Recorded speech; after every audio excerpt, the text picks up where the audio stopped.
Hello friends, आपका स्वागत है सिविलियन क्लासेस में। तो आज हम बात करेंगे स्टील स्ट्रक्चर का, जिसमें हम लोग बात करेंगे आज नए यूनिट जिसमें पढ़ेंगे बीम्स। क्या पढ़ेंगे? बीम्स के बारे में। ये आपका बहुत ही इंपॉर्टेंट टॉपिक है और बहुत ही आसान टॉपिक है ना। ऐसे तो पूरा स्टील ही आपका आसान है, फिर भी चलिए हम बीम्स के, आप लोग बीम्स का डिफिनीशंस भी जानते होंगे। क्या होता है बीम्स प्यारे बच्चों?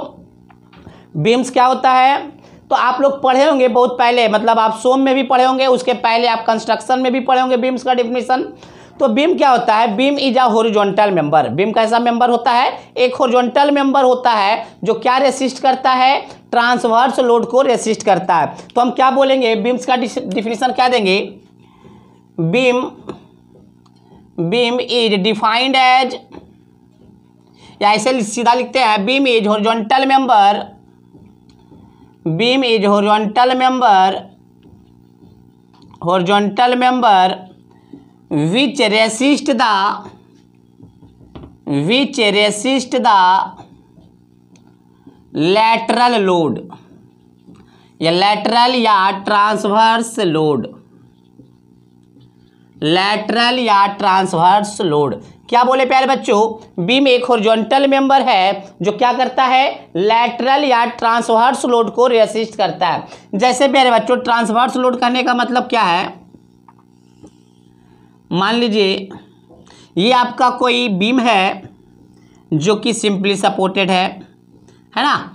अब देखिए ये इसका लॉन्गिट्यूडिनल एक्सिस होगा, ये आपका क्या होगा? Longitudinal axis.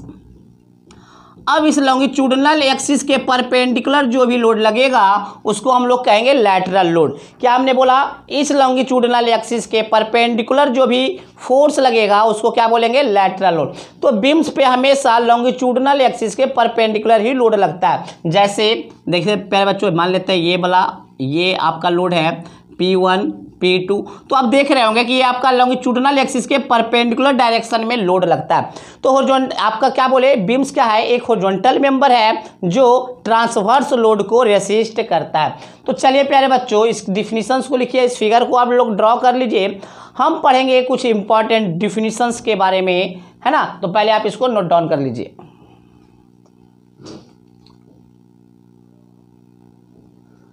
चलिए प्यारे बच्चों, हम लोग देखेंगे परमिसिबल बेंडिंग स्ट्रेस के बारे में, कि आपका कोई भी बीम जो है कितना maximum permissible bending stress resist कर सकता है, उसके बारे में हम लोग देखेंगे। तो देखिए प्यारे बच्चों, परमिसिबल बेंडिंग स्ट्रेस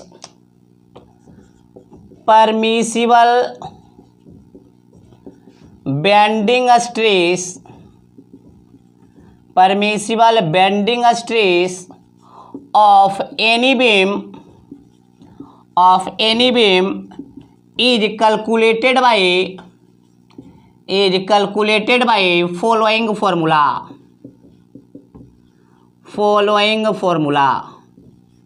तो प्यारे बच्चों देखिए फॉर्मूला आपका क्या है? Sigma b equal to 0.66 FY, 0.66 FY, जहाँ पे बेंडिंग सिग्मा बी क्या है प्यारे बच्चों? परमिसिबल बेंडिंग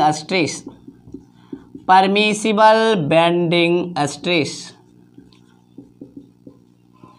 आपका FY क्या है प्यारे बच्चों? यील्ड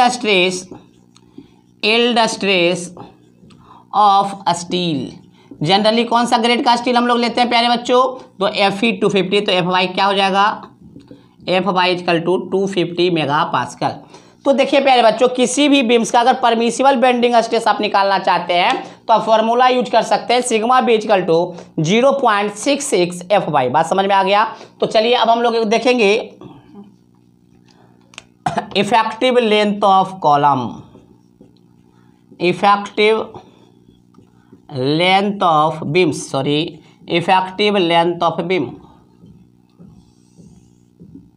तो देखिए प्यारे बच्चों, it is the distance between center to center of support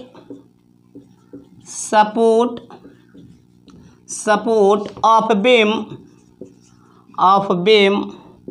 it is distance between centre to centre of support of beam. मतलब प्यारे बच्चों, ये अगर आपका मान लेते हैं ये आपका क्या है, कोई बीम है जो कि क्या है, सिंपली सपोर्टेड है।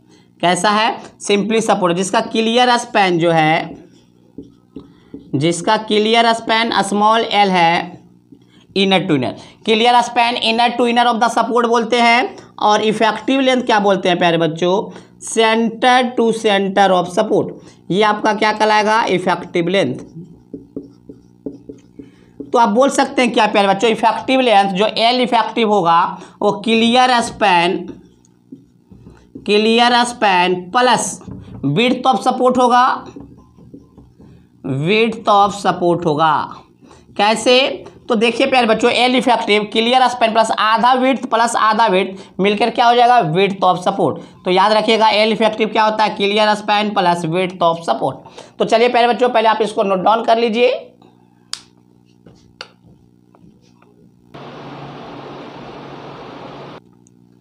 चलिए प्यारे बच्चों, हम लोग बात करेंगे मैक्सिमम एंड अलाउएबल डिफ्लेक्शन। तो देखिए प्यारे बच्चों, आपको पता होना चाहिए कि अगर कोई सिंपली सपोर्टेड बीम है और उस पे सेंट्रल में, मतलब सेंटर पे पॉइंट लोड लग रहा है पी, सेंटर पे पॉइंट लोड पी लग रहा है, तो मैक्सिमम डिफ्लेक्शन कितना होता है प्यारे बच्चों, PL³/48 EI। आप लोग को पता होगा, अगर सेंटर पे कोई लोड लग रहा है तो PL³/48 EI होता है। ये हम कहाँ पढ़े थे, स्लोप एंड डिफ्लेक्शन वाले चैप्टर में पढ़े थे, थ्योरी ऑफ स्ट्रक्चर में। चलिए मान लेते हैं कोई सिंपली सपोर्टेड बीम है जिसपे क्या लग रहा है, through out the length UDL लग रहा है, जिसका कि इंटेंसिटी है W kN/मीटर और लेंथ L है। इस केस में बाई मैक्स का जो वैल्यू आया था प्यारे बच्चों, वो 5/384 WL⁴/EI है ना। चलिए, अगर कोई कैंटिलीवर बीम है, अगर कोई कैंटिलीवर है और पॉइंट लोड कहाँ लग रहा है, फ्री एंड पे लग रहा है, जिसका कि लेंथ L है, तो इस केस में बाई मैक्स जो होता है प्यारे बच्चों, वो आपका होता है PL³/3EI, PL³/3EI। मान लीजिए प्यारे बच्चों, आपका कोई सिंपली कैंटिलीवर बीम है और क्या लग रहा है, यूडीएल लोड लग रहा है। तो इस केस में जो बाई मैक्स होता है वो आपका कितना होता है प्यारे बच्चों, ये मान लीजिए इंटेंसिटी W kN/मीटर है और लेंथ आपका कितना है, L है। तो इस केस में होता है WL⁴/8 EI, WL⁴/8 EI। तो देखिए प्यारे बच्चों, तो इस फॉर्मूले से हम क्या निकाल सकते हैं, maximum deflection. But according to code भी कुछ बोला है, देखिए क्या बोलता है कोड, देख लेंगे। Note, according to IS code, IS 800, maximum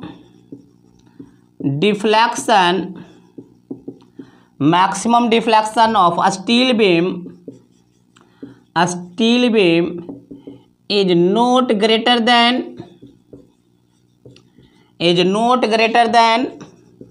L/325। क्या बोला प्यारे बच्चों, जो आप मैक्सिमम डिफ्लेक्शन निकाल रहे हैं ना, इसका जो वैल्यू आना चाहिए, किससे आना चाहिए, L/325 से कम आना चाहिए, L/325 से कम आना चाहिए। जहां पे L क्या है प्यारे बच्चों, लेंथ ऑफ बीम है, L क्या है, लेंथ ऑफ बीम है। बात समझ में आया। सबसे पहले अगर हमको डिफ्लेक्शन चेक करना होगा प्यारे बच्चों, तो हम क्या करेंगे, सबसे पहले दिए गए कंडीशन के अनुसार उसका क्या निकाल लेंगे, डिफ्लेक्शन निकाल लेंगे, और डिफ्लेक्शन हम ये चेक करेंगे कि L/325 से कम है या नहीं। चलिए पहले इसको नोट डाउन कर लीजिए।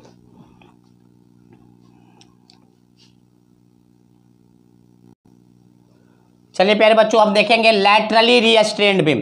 लैटरली रिस्ट्रेन्ड बीम किसको कहते हैं, मान लीजिए प्यारे बच्चों, ये आपका कोई बीम है,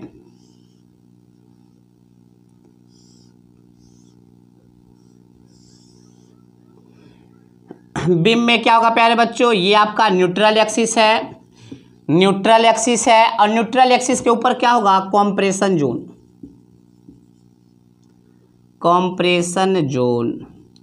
और न्यूट्रल एक्सिस के नीचे होगा टेंशन जोन। अब देखिए प्यारे बच्चों, न्यूट्रल एक्सिस के ऊपर क्या है, कॉम्प्रेशन, और न्यूट्रल एक्सिस के नीचे क्या है, टेंशन जोन। अब देखिए प्यारे बच्चों, हम क्या बोलना चाह रहे हैं, अगर किसी बीम का जो कॉम्प्रेशन फ्लेंज है, ये आपका फ्लेंज कहलाएगा, वेव कहलाएगा, फ्लेंज कहलाएगा, तो ये आपका कॉम्प्रेशन फ्लेंज है। अगर किसी बीम के कॉम्प्रेशन फ्लेंज को लैटरली रिस्ट्रेंड कर दिया गया, बांध दिया गया है, तो ऐसे बीम क्या कहलाते हैं, लैटरली रिस्ट्रेंड बीम कहलाते हैं।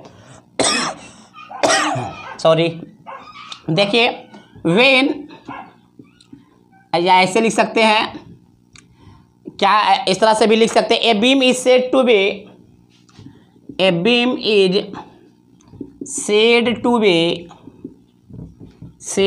B laterally restrained beam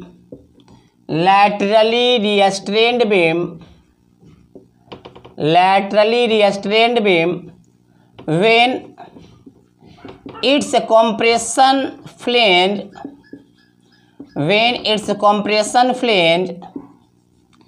is supported by क्या बोले प्यारे बच्चों, इसका कंप्रेशन फ्लेंज क्या है, सपोर्टेड बाय लैटरली,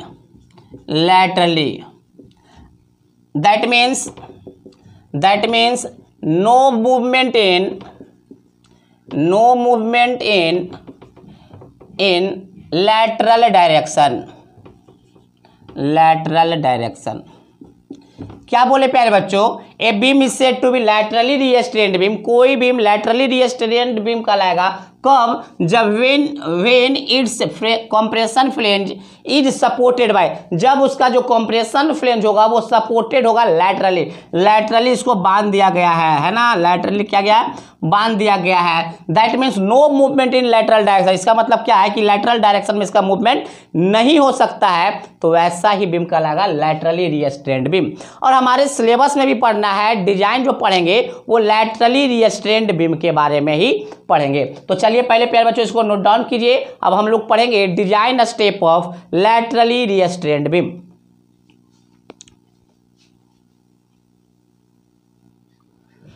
चलिए प्यारे बच्चों हम डिजाइन करेंगे लैटरली रिस्ट्रेंड बीम का।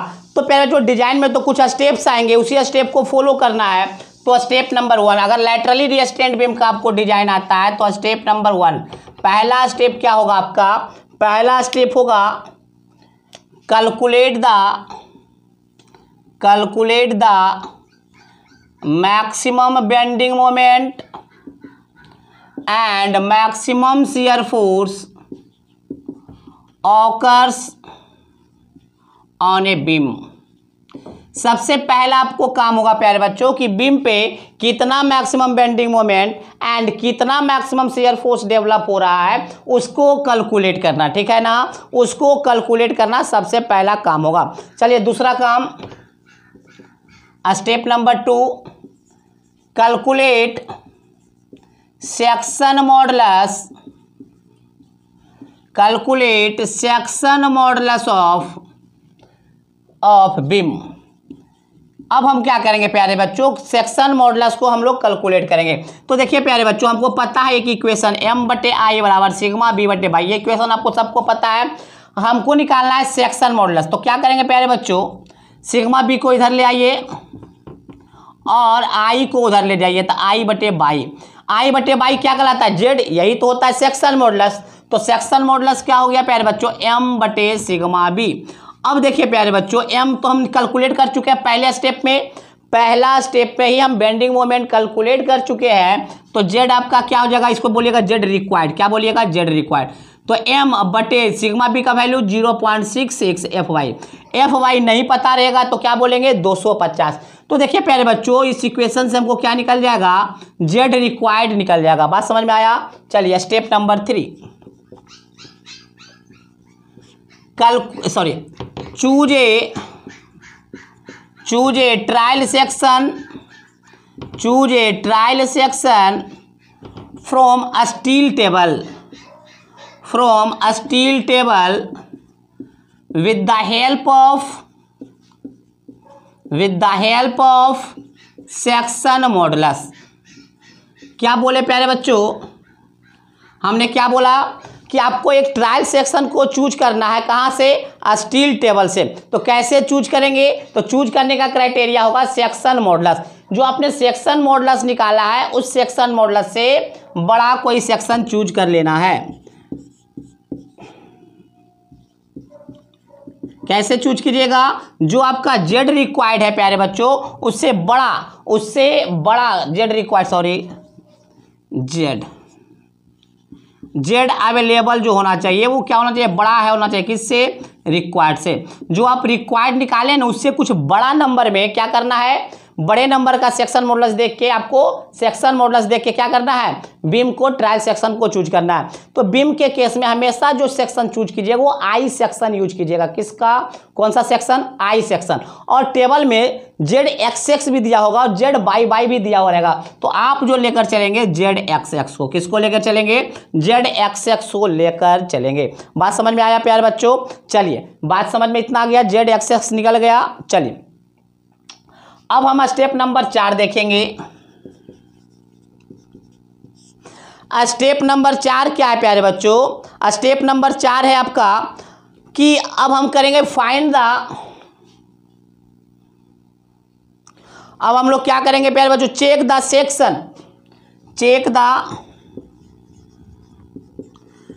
The section for shear force. अब हम ये चेक करेंगे प्यारे बच्चों कि आपका शियर फोर्स में जो ट्रायल सेक्शन हमने लिया था वो सही है या नहीं। तो कैसे चेक कीजिएगा? तो टाउ वी कैलकुलेटेड निकालिएगा। क्या निकालिएगा? Tau we calculated. फार्मूला है टाउ वी कैलकुलेटेड का V/TW into H. V/TW into H. याद रखिएगा प्यारे बच्चों, V क्या है? मैक्सिमम शियर फोर्स, जो आपने फर्स्ट स्टेप में ही निकाला था, मैक्सिमम शियर फोर्स। TW क्या है? Thickness of wave. Thickness of wave जो है आप स्टील टेबल से ही लीजिएगा। जहां से आप क्या लिए हैं? ट्रायल सेक्शन लिए हैं, उसी के कॉरस्पॉन्डिंग क्या ले लीजिएगा? TW, thickness of wave. H क्या है? ओवरऑल डेप्थ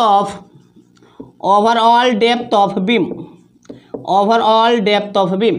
इसके मदद से क्या निकाल लीजिएगा? शियर स्ट्रेस निकाल लीजिएगा। टाउ वी क्या है प्यारे बच्चों? टाउ वी क्या है? Calculated shear stress.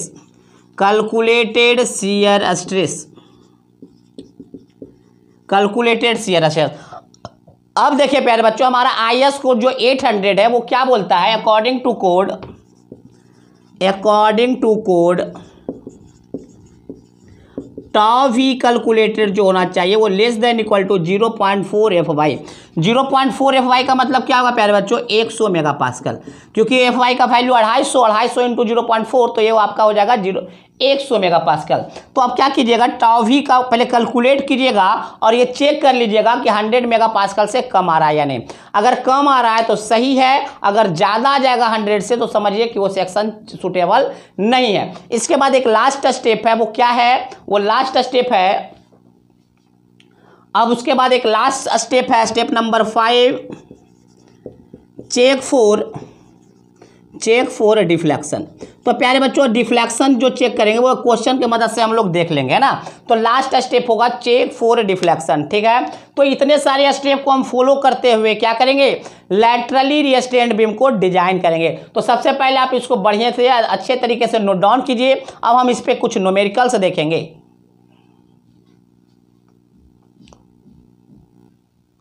तो देखिए प्यारे बच्चों, ये न्यूमेरिकल हम लोग देखते हैं। जो डिजाइन है, डिजाइन करना है किसका? रिस्ट्रेंड बीम का, लैटरली रिस्ट्रेंड बीम का। तो चलिए प्यारे बच्चों, सबसे पहले गिवन डाटा लिख लेते हैं। गिवन डाटा आपका क्या है? गिवन डाटा में आपका एल इफेक्टिव दिया हुआ है 5 मीटर, कह रहा है transverse load of intensity 50 kilo newton per metre, मतलब यूडीएल लगा हुआ है प्यारे बच्चों 50 kilo newton per metre. Assume that compression flange is fully restrained, मतलब रिस्ट्रेंड बीम है। Assume your own stress, check the suitability of section. प्यारे बच्चों, आपको ऑलरेडी एक सेक्शन दे चुका है ISMB 400, उसको चेक करना है कि सूटेबल है या नहीं। तो चलिए हम लोग स्टेप फॉलो करते हुए चले जाएंगे। तो स्टेप नंबर 1,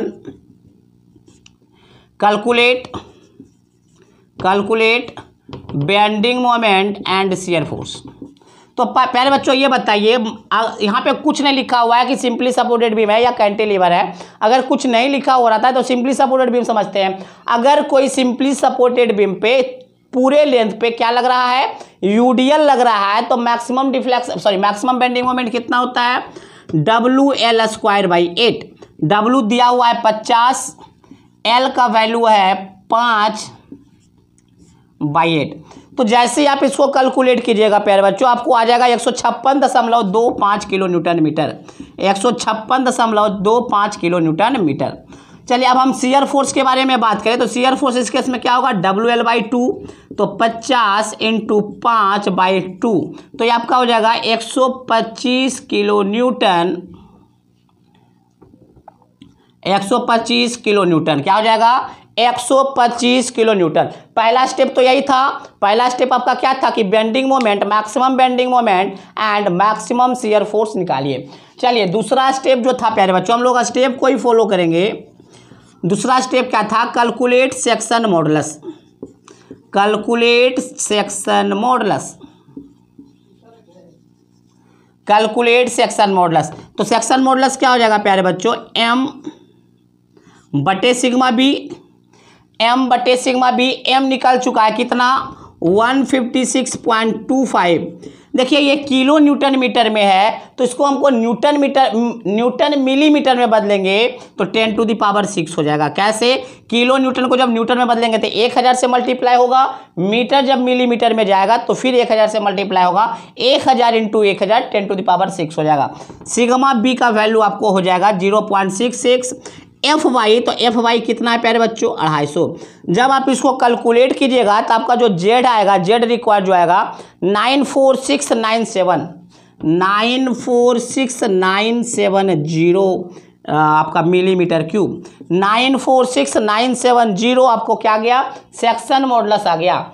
अब स्टेप नंबर 3, स्टेप नंबर 3 क्या था प्यारे बच्चों, choose a trial section, choose a trial section. यहाँ पे आप ट्रायल सेक्शन नहीं कर सकते क्योंकि ये पूछ रहा है कि यही सेक्शन सूटेबल है या नहीं, तो डायरेक्ट हम चेक करेंगे, check the section, check the given section. तो कैसे चेक करेंगे प्यारे बच्चों गिवन सेक्शन, इस गिवन सेक्शन का Z अवेलेबल निकालेंगे और Z अवेलेबल जो होना चाहिए Z रिक्वायर्ड से बड़ा आना चाहिए, तो अब हम निकालेंगे Z अवेलेबल। तो Z अवेलेबल क्या होगा, IXX × बाई, IXX दिया हुआ है आपका कितना, 2.05 × 10⁸। बाई का वैल्यू कितना होगा प्यारे बच्चों, बाई क्या हो जाएगा, 400 है टोटल डेप्थ, तो बाई क्या होता है D/2, तो बाई का वैल्यू क्या हो जाएगा 400/2, दैट मीन्स 200। जैसे ही आप इसको कैलकुलेट कीजिएगा तो आपको कितना जाएगा, 10.2530। तो आप देखिएगा प्यारे बच्चों, ये जो वैल्यू है Z अवेलेबल जो है, Z रिक्वायर्ड से क्या है, बड़ा है। जैसे ही Z रिक्वायर्ड से बड़ा हो गया तो our given section is okay. क्यों ओके, क्योंकि हमारा जो Z अवेलेबल है, जो दिया गया ISMB है, उसका जो अवेलेबल क्या है, सेक्शन मॉडुलस है, वो रिक्वायर्ड सेक्शन मॉडुलस से ज़्यादा है, इसीलिए हमारा गिवन सेक्शन क्या हो गया, ओके हो गया। चलिए इसको नोट डाउन कर लीजिए।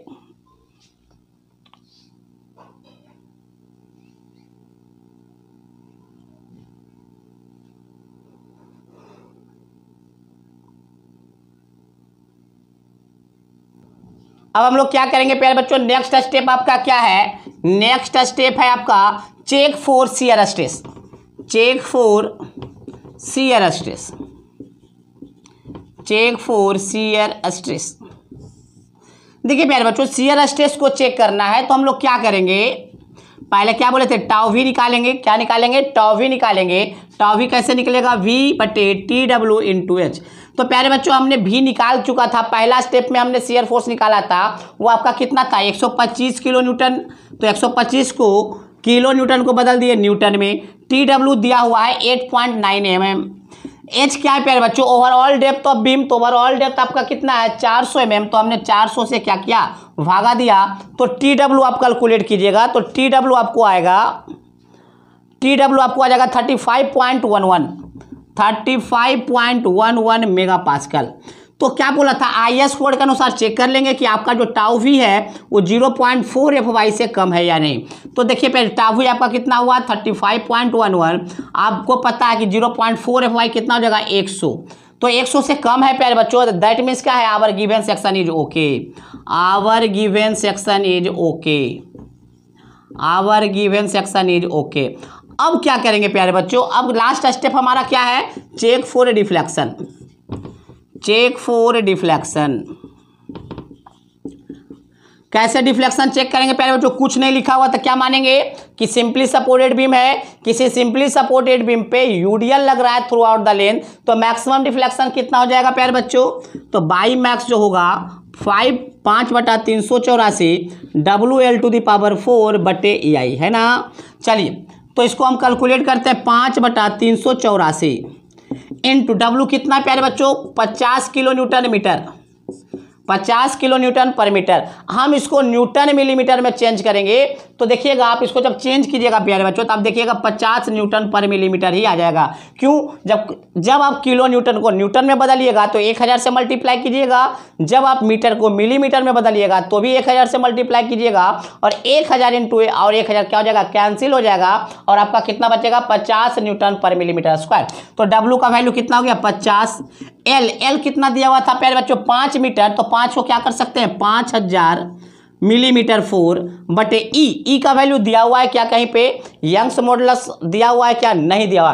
तो प्यारे बच्चों आपको समझना होगा कि आपका स्टील मेंबर है, स्टील का बना हुआ बीम है, तो पहले ही हम बता चुके होंगे, इंट्रोडक्शन क्लास में ही हमने बताया होगा कि आपका यंग्स मॉडुलस जो होता है स्टील मेंबर का, वो कितना होता है प्यारे बच्चों, 2 × 10⁵ मेगापास्कल, 2 × 10⁵ मेगापास्कल, और आई का वैल्यू ये दिया हुआ है 2.05 × 10⁸, 2.05 × 10⁸। जब आप इसको कैलकुलेट कीजिएगा तो ये आपको आ जाएगा 9.92 mm।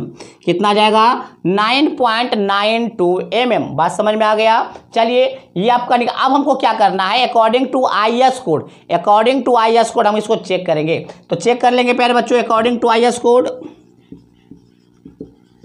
IS code maximum deflection कितना होता है according to IS code, maximum deflection L/325, L/325। L आपका कितना है, 5000, तो 5000/325 जब कीजिएगा, 5000/325 जब कीजिएगा, ये आपका आएगा 15.38, 15.38। तो देखिए प्यारे बच्चों, हमने यही बोला था ना कि आपका जो बाई मैक्स होना चाहिए वो less than equal to L/325 होना चाहिए।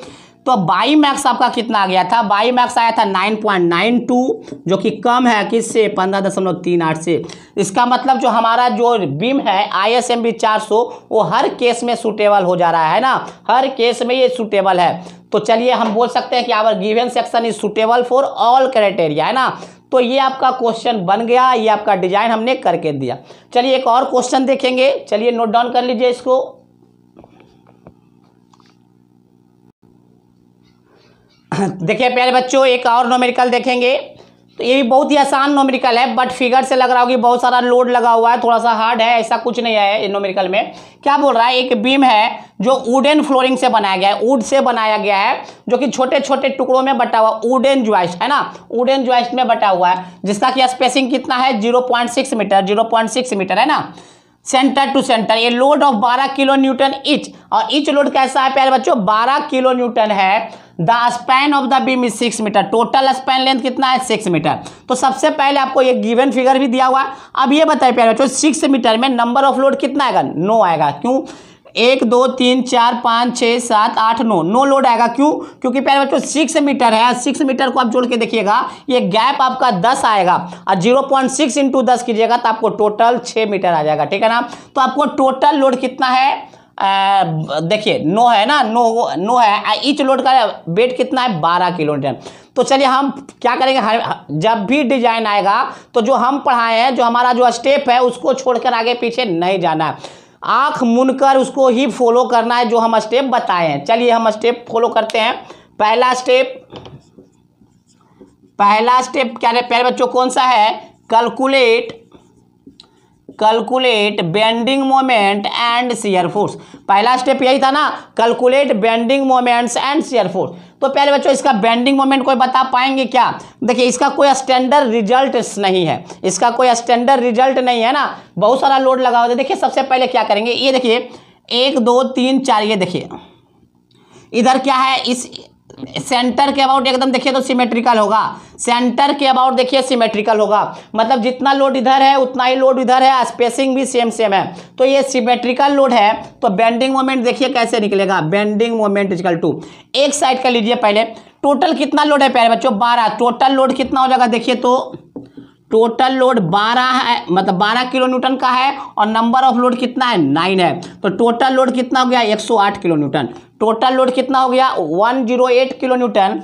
अब देखिए प्यारे बच्चों सिमेट्रिकल लोडिंग है, इसलिए अब लोड क्या हो जाएगा, बट जाएगा 54 किलो न्यूटन और 54 किलो न्यूटन। बट क्यों गया प्यारे बच्चों, क्योंकि सिमेट्रिकल लोडिंग है, सिमेट्रिकल लोडिंग के केस में दोनों सपोर्ट के पास बराबर बराबर लोड जाएगा। चलिए अब हम निकालते हैं एक्स एक्स सेक्शन पे बेंडिंग मोमेंट, क्योंकि वहीं पे मैक्सिमम बेंडिंग मोमेंट आएगा, सेंटर है तो सेंटर पे ही मैक्सिमम बेंडिंग मोमेंट्स आएंगे। तो चलिए प्यारे बच्चों ये आपका 3 मीटर होगा। तो चलिए अब हम निकालना चाहते हैं बेंडिंग मोमेंट। तो 1 2 3 4 5 फोर्स है प्यारे बच्चों, पांचों फोर्स का मोमेंट आपको लेना है। तो चलिए लेंगे, पहले आपका ये आरे है तो पहले किधर घुमा रहा है आरे, क्लॉकवाइज, तो कितना हो जाएगा 54 इंटू परपेंडिकुलर डिस्टेंस कितना है 3 मीटर। अब देखिए सारा लोड किधर घुमाएगा, ये सब लोड किधर घुमाएगा एंटी क्लॉकवाइज, तो सब निगेटिव हो जाएगा। 12 इंटू परपेंडिकुलर, 12 इंटू डिस्टेंस कितना होगा 2.4 माइनस, अब ये वाला लीजिए 12 इंटू परपेंडिकुलर डिस्टेंस 1.8 माइनस 12, अब लीजिए 12 इंटू 1.2 माइनस 12 इंटू 0.6। तो इतने सारे लोड का मोमेंट लगेगा, और मोमेंट आप कैलकुलेट जब कीजिएगा तो इसका जो मोमेंट्स आएंगे वो 90 kilo newton metre, 90 kilo newton metre. और मैक्सिमम शियर फोर्स का अगर बात करें तो जो सपोर्ट के पास है वही मैक्सिमम होगा, तो आपका कितना हो जाएगा 54 kilo newton metre, 54 kilo newton metre. चलिए हमने पहला स्टेप कंप्लीट किया, बेंडिंग मोमेंट भी कंप्लीट किए, और हमने क्या कंप्लीट किया, शियर फोर्स भी निकाल लिए। चलिए स्टेप नंबर 2,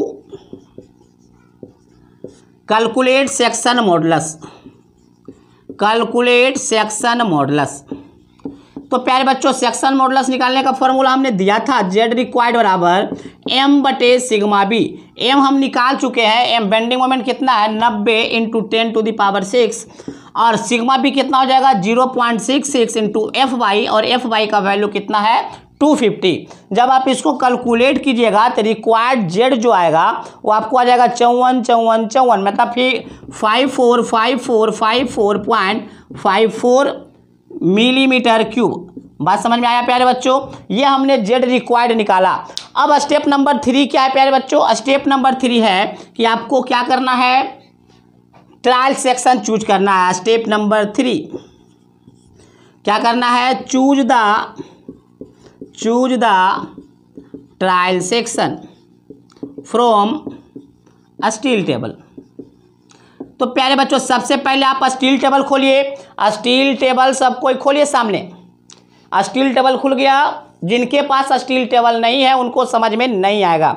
तो सबसे पहले आप स्टील टेबल खोलिए, स्टील टेबल खोल लिए, देखिए इस तरह का आपका स्टील टेबल होगा। स्टील टेबल खुला। अब देखिए हमने क्या बोला, जब भी हम बीम का डिजाइन करने जाएंगे सबसे पहले प्यारे बच्चों अगर आपके पास स्टील टेबल नहीं होगा तो स्टील स्ट्रक्चर का एक भी न्यूमेरिकल आपसे बनने वाला नहीं है, खासकर टेंशन मेंबर से। कनेक्शन का तो बन भी जाएगा, ना तो टेंशन मेंबर का बनेगा ना तो कंप्रेशन मेंबर का बनेगा, आगे जितना भी टॉपिक है प्यारे बच्चों आपसे नहीं बनने वाला। इसलिए सबसे पहला काम है क्या करना कि आप स्टील टेबल को अपने पास में रखिए और इसको खोलिए। अब हमने क्या बोला, देखिए चुनने का क्या तरीका होगा। सबसे पहले बीम का जब भी डिजाइन होगा तो आई सेक्शन को चुनेंगे। किसको चुनेंगे, आई सेक्शन को चुनेंगे, सबसे पहला कंडीशन। फिर हम किसको देखेंगे, फिर हम देखेंगे जेड रिक्वायर्ड मेरा कितना है। तो सबसे पहले हम खोलकर देखेंगे आई सेक्शन। आई सेक्शन देखिए प्यारे बच्चों आपका है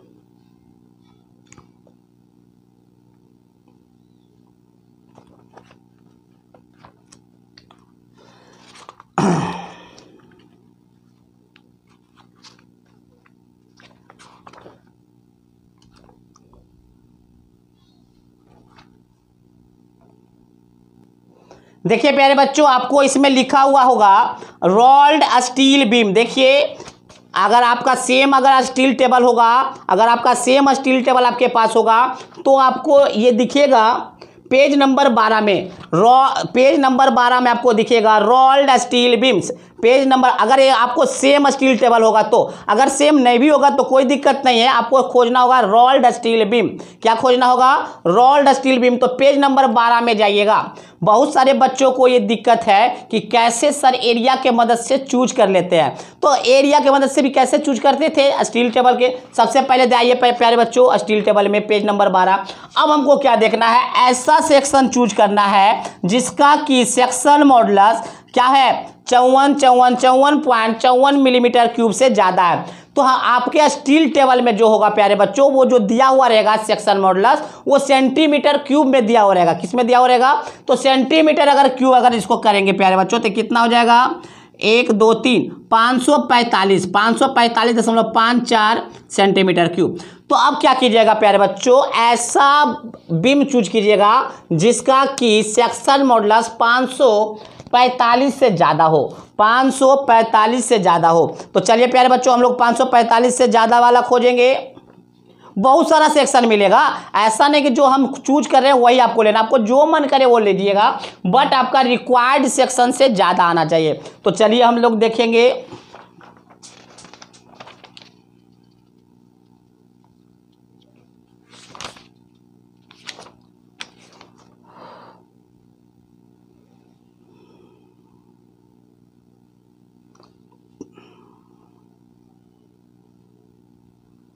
कितना? 545। चलिए हम चूज कर लेते हैं प्यारे बच्चों ISLB। आप देखिएगा ISLB यहाँ पे है आपका ISLB 350, जिसका कि सेक्शन मॉडुलस है, सॉरी ISLB 325 लीजिएगा, जिसका सेक्शन मॉडुलस है 607 सेंटीमीटर। तो हमने क्या बोला था कि जो मेरा रिक्वायर्ड सेक्शन मॉडुलस है उससे ज़्यादा बड़ा, मतलब थोड़ा बड़ा वाला लीजना है ना। तो हम क्या चूज कर लेते हैं?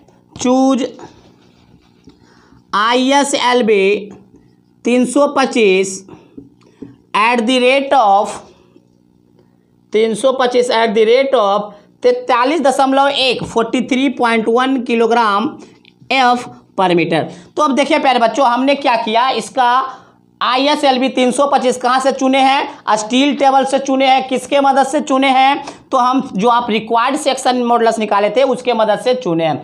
अब हम चेक करेंगे प्यारे बच्चों ये सही है या गलत। ये सही मतलब ये काम करने लायक है या नहीं, वो हम चूज मतलब देखेंगे, चेक करेंगे, ठीक है ना। तो सबसे पहले आप इसको नोट डाउन कर लीजिए।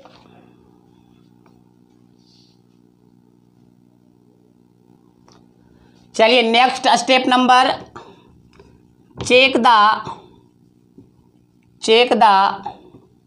Trial section. कैसे चेक करते हैं प्यारे बच्चों? जेड अवेलेबल जो होना चाहिए, जेड अवेलेबल जो होना चाहिए, जेड रिक्वायर्ड से क्या होना चाहिए? बड़ा या बराबर हो सकता है ना। जेड रिक्वायर्ड से बड़ा या बराबर हो सकता है। तो प्यारे बच्चों जो सेक्शन हमने चुना था ISLB 325 at the rate of 43.1 kgf पर मीटर, उसका जेड अवेलेबल तो दिया हुआ है, कितना? उसी पे तो चुने ही थे 607.7 सेंटीमीटर क्यूब, जो कि आपका किससे बड़ा है? 545.54 सेंटीमीटर से क्यूब से बड़ा है। दैट मीन्स क्या है? Our trial section is okay, our trial section is okay. अब हम इसके बाद क्या करेंगे प्यारे बच्चों? इसके बाद हमने क्या बोला था कल? Check for shear stress. Step number 6, check for shear stress. Check for shear stress तो कैसे करेंगे check for shear stress? Tau V बराबर V बटे टाउ W इंटू H, है ना। तो चलिए टाउ W क्या? V तो हमने निकाला था 54 किलो न्यूटन। तो 54 करने का मतलब क्या हो जाएगा? 54 इंटू 10⁻³ और TW, तो TW कहाँ से देखिएगा? तो आपको इसी कोड से देखना होगा TW। कैसे? तो हमने चुना था ISLB 325, तो ISLB 325 का TW देखिएगा, TW आपका है ISLB 7, कितना है? 7। ISLB कितना है? ISLB 325 का TW कहाँ से देखिएगा? TW इसी कोड से लिखा हुआ होगा, थिकनेस ऑफ वेब, तो आपका 7 है। और H आपका कितना है? टोटल हाइट ISLB 325 लिए थे तो 325। जब आप इसको कैलकुलेट कीजिएगा प्यारे बच्चों तो आपका टाउ भी कैलकुलेटेड जो आएगा वो आपको आ जाएगा 23.73। 23.73। तो टाउ भी क्या होना चाहिए प्यारे बच्चों, less than equal to 100 megapascal होना चाहिए। पहले ही बता चुके हैं, क्या बता चुके हैं, 0.4 FY से कम होना चाहिए। तो टाउ भी कितना आया है 23.73 जो कि 100 से कम है। That means our trial section is okay. अब देखिए प्यारे बच्चों लास्ट स्टेप था चेक फॉर डिफ्लेक्शन। तो इस क्वेश्चन में हम चेक फॉर डिफ्लेक्शन नहीं कर सकते। क्यों? क्योंकि प्यारे बच्चों चेक फॉर डिफ्लेक्शन करने के लिए हमको बाई मैक्स निकालना होगा, और बाई मैक्स अगर इसका निकालने जाएंगे तो बहुत ही बड़ा हो जाएगा। क्या हो जाएगा? बहुत ही बड़ा हो जाएगा। तो उस स्टेप को आपको छोड़ना होगा। तो कहीं किसी बुक में क्या करता है, यूडीएल मानते हुए बाई मैक्स निकाल देता है, लेकिन ये यूडीएल नहीं है, बहुत सारे पॉइंट लोड है। तो बहुत सारे पॉइंट लोड का डिफ्लेक्शन निकालना थोड़ा सा मुश्किल है, तो उस स्टेप को हम इसमें छोड़ सकते हैं। ठीक है प्यारे बच्चों, तो ये हमारा क्या था, क्वेश्चन था। ये क्या था, क्वेश्चन जिसको हमने सॉल्व किया। तो प्यारे बच्चों डिजाइन ऑफ लैटरली रीस्ट्रेन्ड बीम पे हमने 2 क्वेश्चन बेहतरीन किया।